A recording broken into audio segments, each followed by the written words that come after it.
Bon, bonjour tout le monde. Aujourd'hui, j'ai décidé de faire une petite vidéo pour vous expliquer la section 6.1 parce que c'est pas une section pour laquelle du texte, ça aide beaucoup. Donc, on va faire la section 6.1 ensemble. Donc, je vais pas écrire beaucoup de texte parce que c'est surtout des graphiques qui vont nous aider à comprendre cette section-là. Donc, dans la section 6.1, on s'intéresse à la notion de croissance et décroissance d'une fonction, puis comment on peut utiliser la dérivée pour étudier la croissance d'une fonction. Bon, nous, on a déjà vu que quand on a le graphique d'une fonction, donc supposons que j'ai une fonction qui fait quelque chose comme ça ici, on a déjà vu que la dérivée d'une fonction en un point donné, mettons pour le x qui est ici, on a vu que ce que ça nous donne comme valeur, c'est la pente de la tangente à la courbe à cet endroit-là. D'accord? Donc, on a vu que, par exemple, ici, on sait que la dérivée première de la fonction, supposons que ça, c'est le graphique de la fonction f, on sait que la dérivée de la fonction va nous donner une valeur positive parce que la pente de la tangente est positive. Alors, je rappelle une droite comme ça, une pente positive, une droite comme ça, une pente négative. Ça veut dire que si on prenait un point ici, puis on calculait la dérivée à cet endroit-là, ben, la pente de la tangente serait négative, donc la dérivée à cet endroit-là serait négative. Donc, avec tout ça, en utilisant tout ça, on arrive à pouvoir relativement facilement étudier la croissance d'une fonction à partir de la dérivée. D'accord? Donc, on va dire qu'une fonction est croissante ben, quand j'ai un x plus petit puis un x plus grand, ben, que f du premier x est plus petit que f du deuxième x. Autrement dit, la fonction s'en va comme ça, il y a une croissance. Puis quand, pour un x plus petit puis un x plus grand, ben le f du premier x est plus grand que le f du deuxième x. Donc la fonction s'en va comme ça. On parle à ce moment-là de décroissance. Fait qu'une chose qui nous intéresse quand on étudie une fonction, c'est de savoir ben, est-ce qu'une fonction est croissante ou décroissante. D'accord? Maintenant, ce qui nous intéresse aussi, c'est de savoir ben, à quel endroit la fonction atteint ce qu'on appelle un maximum, c'est-à-dire une plus grande valeur avant de redescendre, ou un minimum, c'est-à-dire une plus petite valeur avant de remonter. D'accord? Donc évidemment, ici, on parle d'un maximum, même si la fonction plus loin atteint une plus grande valeur. On parle d'un maximum local. Tandis que quand la fonction atteint la plus grande valeur qu'elle va atteindre parmi toutes les plus grands maximums, on parle de maximum absolu. Donc, la question qu'on peut se poser, c'est ben, à partir d'une fonction, comment je fais pour trouver où sont les maximums, les minimums, où est-ce que la fonction est croissante, puis où est-ce que la fonction est décroissante. Donc, pour ça, c'est pas très difficile si on est capable de calculer la dérivée, puis de faire une étude de signe là-dessus. Parce qu'on l'a vu, quand la dérivée est positive, on a une pente de tangente qui est positive, donc ça correspond à une croissance positive. Ça veut dire que f est croissante. Ben, on va être capable de le déterminer si f' de x est plus grand que 0. Puis si f' de x est plus petit que 0, ben ça veut dire que f est décroissante. D'accord? Bon.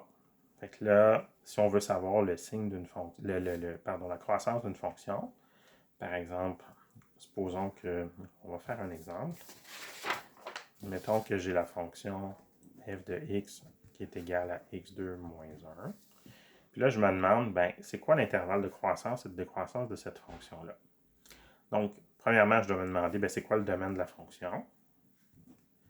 Comme ici, il s'agit d'un polynôme, ben, il n'y a pas de problème, là. Il n'y a pas de division par zéro possible, il n'y a pas de racine carrée avec un négatif à l'intérieur qui pourrait créer un problème. Donc, le domaine de cette fonction-là, c'est les réels. Ensuite, une fois qu'on a fait ça c'était la première étape, une fois qu'on a fait ça, on doit calculer la dérivée. Donc, f' de x. Avec les règles de dérivation qu'on a vues, c'est facile de calculer la dérivée de x2 moins 1. La dérivée de x2, c'est 2x, puis la dérivée de moins 1, c'est 0. Donc, ça nous donne une dérivée qui est 2x. Fait que ça veut dire que f' de x est égal à 0 si et seulement si x est égal à 0. Donc, en 0, on ne sait pas trop ce qui se passe. Mais quand x est plus petit que 0, on peut se demander est-ce que le signe est positif ou négatif. Donc, comme f' de x c'est 2x, ben, si je prends un x négatif, ça va me donner un nombre négatif. Donc, je peux faire un tableau de signes avec la valeur 0 ici. Puis ici, mettre le signe de f' de x. Quand x est plus petit que 0, c'est négatif. Quand x est plus grand que 0, c'est positif. Et qu'est-ce que ça nous donne comme information? Ben, ça nous donne une information concernant la croissance de f. Donc, ici, ça veut dire que la dérivée, comme la dérivée est négative, la fonction est décroissante. Puis comme la fonction est positive ensuite, la dérivée, pardon, est positive, ça veut dire que la fonction est croissante. Donc, si j'ai une fonction qui est décroissante puis qui ensuite est croissante, ça veut dire quand x est égal à 0, je vais avoir un minimum. D'accord?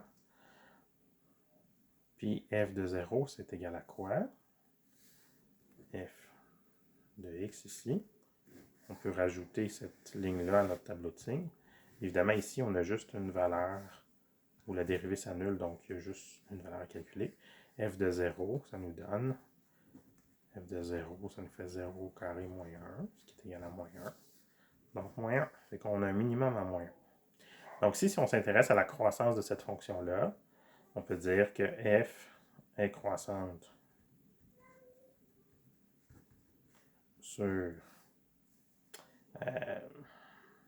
0 à plus l'infini. F est décroissante sur moins l'infini 0. Puis f atteint un minimum en x est égal à 0. Puis le minimum, c'est moins 1. Remarquez ici que 0 est inclus. Je l'ai inclus ici, puis je l'inclus là, mais ça ne change pas grand-chose. J'aurais pu l'écrire comme ça, dans la mesure où on parle de croissance, c'est pas de croissance stricte. Dans votre livre, on fait la nuance entre la croissance et la croissance stricte. La différence, c'est quand une fonction est croissante, on dit qu'une fonction est croissante si dans l'intervalle, comme on avait tantôt, là, attendez, ici, c'est croissant si c'est quand on a un plus petit x puis un plus grand x, si on s'en va comme ça, ou si c'est égal. Tandis que la croissance stricte, il faut que ça monte seulement. Ça ne peut pas être égal. D'accord? Donc, pour cette raison-là, nous, la croissance stricte, ça ne nous intéresse pas vraiment. Donc, on peut mettre l'inclusion ou pas, ça ne change rien. D'accord? Donc, voilà. Fait que ça, c'est un premier exemple où on étudie la croissance d'une fonction. Donc ici, la difficulté, c'est pas tellement de dériver, mais il faut dériver, trouver l'endroit où ça donne 0, puis ensuite faire le tableau de signes avec tous les endroits où la dérivée donne 0, puis trouver les minimums. Quand il y a un changement de signe, ben, ça veut dire qu'il y a un maximum, un minimum. Si on passe de moins à plus, ça veut dire qu'on descend puis on remonte. Si on passe de plus à moins, ça veut dire qu'on monte puis on redescend. Donc, c'est un maximum. D'accord? Donc, voilà. Maintenant, j'ai parlé des endroits où la dérivée donne 0. Il existe aussi des fonctions où la dérivée n'existe pas partout. Quand on a vu des fonctions, par exemple, on a parlé de ça quand on a fait les graphiques de la fonction dérivée. Si j'ai une fonction qui fait ça comme ça, l'endroit ici, supposons que ça c'est C, f de C existe, mais il n'y a pas de dérivée ici à la pointe, là, parce qu'on ne peut pas tracer une tangente, c'est impossible. Donc la dérivée n'existe pas. Par contre, il peut y avoir un changement de croissance. La fonction peut être croissante, puis ensuite décroissante, comme c'est le cas ici. Donc, les endroits comme ceux-là doivent être vérifiés quand on étudie la croissance d'une fonction. Donc, en fait, on parle de la notion de valeur critique. Une valeur critique, c'est où f' de C est égal à 0 ou f' de C n'existe pas. Donc, c'est ça une valeur critique.